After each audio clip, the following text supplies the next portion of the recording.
Boa tarde, alunos. Sejam bem-vindos à nossa terceira aula, né? Nós vamos hoje falar de Karl Marx, né? Quem nunca ouviu falar em Karl Marx, marxismo, né?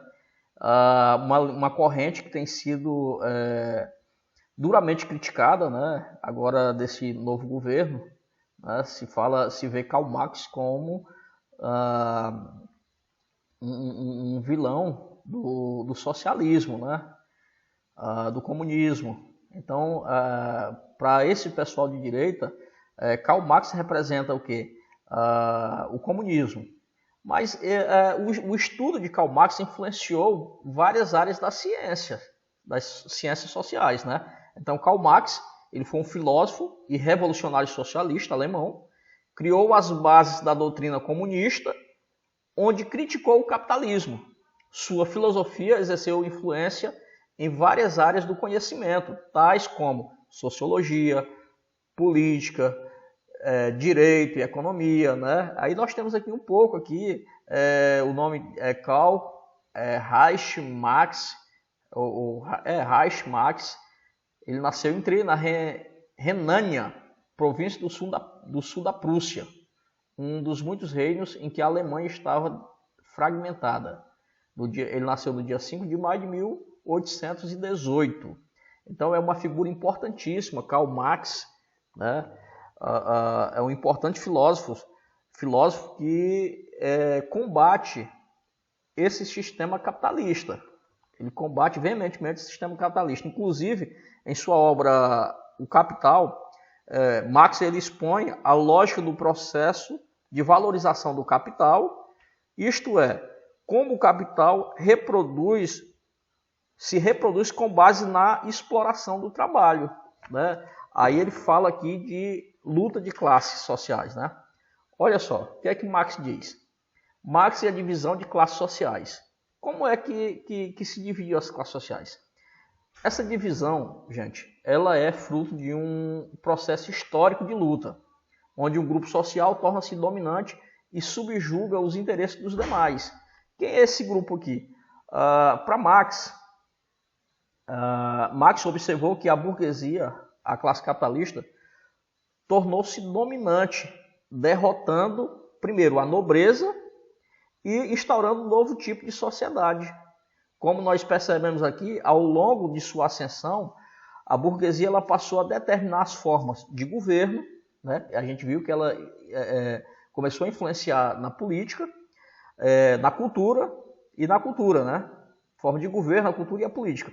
Então, dessa maneira, as leis, as regras e as normas, os gostos e os padrões de consumo de organizações da economia, da ciência e da sociedade capitalista têm como objetivo central reproduzir a forma de vida burguesa.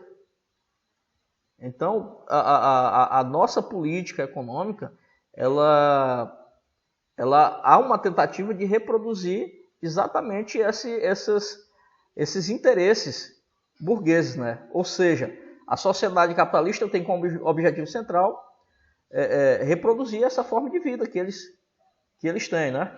Então, para gerar lucro, é necessário que haja uma classe produtora de mercadoria, para gerar lucro. Como eu falei antes para vocês, a burguesia ela é detentora dos meios de produção. Ou seja, a burguesia é o patrão. E aí, quem vai prestar serviço? Quem vai produzir, de fato? Ela é dona e quem vai produzir são a classe trabalhadora, né? Assim, ao mesmo tempo que a burguesia se constitui historicamente, forma-se uma classe antagônica, que eu tinha comentado já anteriormente com vocês. Que classe antagônica é essa? A classe trabalhadora ou o proletariado? No processo histórico de formação do capitalismo, a burguesia nascente já explorava o trabalho dos pequenos produtores. Isso é fato, né? Então, segundo Marx, as classes sociais fundamentais da sociedade capitalista são apenas duas. Quem? A burguesia, né? A burguesia, que é a classe capitalista, a detentora dos meios de produção, e o proletariado, que é a classe trabalhadora, é quem produz, quem vende a sua força de trabalho em troca de salários, né? E aí Marx assinala a seguinte questão, né? O que ele assinala aqui? Por que a classe trabalhadora se deixa explorar? Porque não há igualdade econômica entre os indivíduos. Nós percebemos claramente que o sistema capitalista ele cria essa desigualdade social. Isso é fato, né? Hoje, a nossa sociedade aqui no Brasil, por exemplo, aqui no Brasil,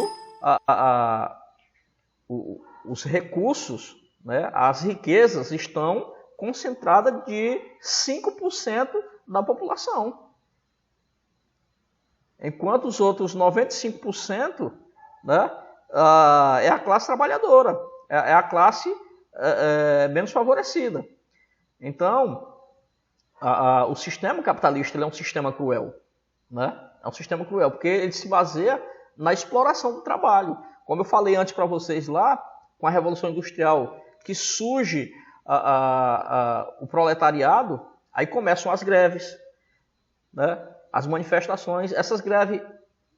Por quê? O porquê dessas greves? Essas greves eram feitas por melhores condições de trabalho e melhores salários. Vocês sabem que os patrões, eles lucram. Quanto mais eles tiram da classe trabalhadora, mais eles lucram, né? Então, parte o desejo dos donos, dos detentores dos meios de produção, é explorar cada vez mais o trabalho. Como vocês estão vendo nessa imagem aí, o patrão aí torcendo aí o trabalhador, né? Tirando tudo dele ali.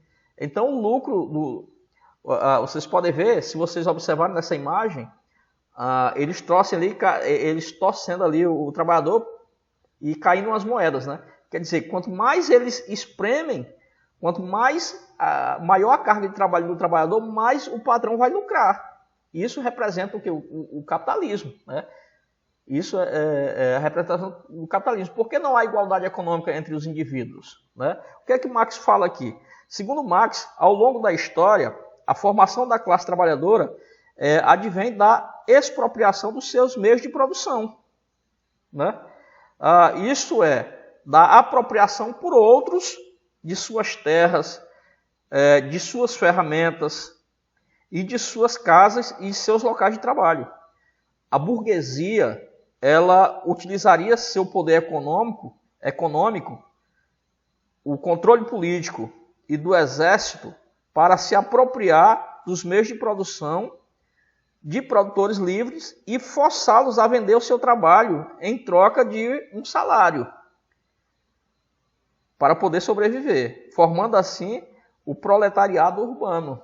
Vocês entenderam aqui o que acontece? Que a burguesia utilizaria o seu poder econômico, controle político e do exército para quê? Para se apropriar dos meios de produção dos produtores, né? Dos produtores livres, e forçá-los a vender o seu trabalho. Eu fiz uma atividadezinha lá onde o cidadão ele está embaixo de uma árvore, aí chega o patrão ali, chega uma pessoa que tem dinheiro, ele pega a árvore que é da pessoa, já é dele, daquela pessoa ali, e transforma a árvore em um local ali de proteção. E aí faz o quê? Ele vai pagar por aquilo ali que já era dele, né? Vocês observarem lá, ele transforma a árvore numa casinha lá para dar sombra. Mas ele já tinha aquela sombra, que era a árvore, né? Então ele faz o quê? Ele industrializa ali, transforma a árvore ali, e aí aquela árvore que era da própria pessoa se transforma em algo que ele vai ter que pagar por ele. Então é isso que Marx combate, né? A questão do capitalismo. Para ele, o capitalismo ele é muito cruel, né? E o capitalismo força essa questão da desigualdade social. Então, pessoal, nós encerramos aqui a nossa aula falando do último teórico, que é Karl Marx. E aí vocês se aprofundem mais lá no livro de vocês, né? Estudando mais sobre esse capitalismo, ok? Grande abraço e até a próxima aula.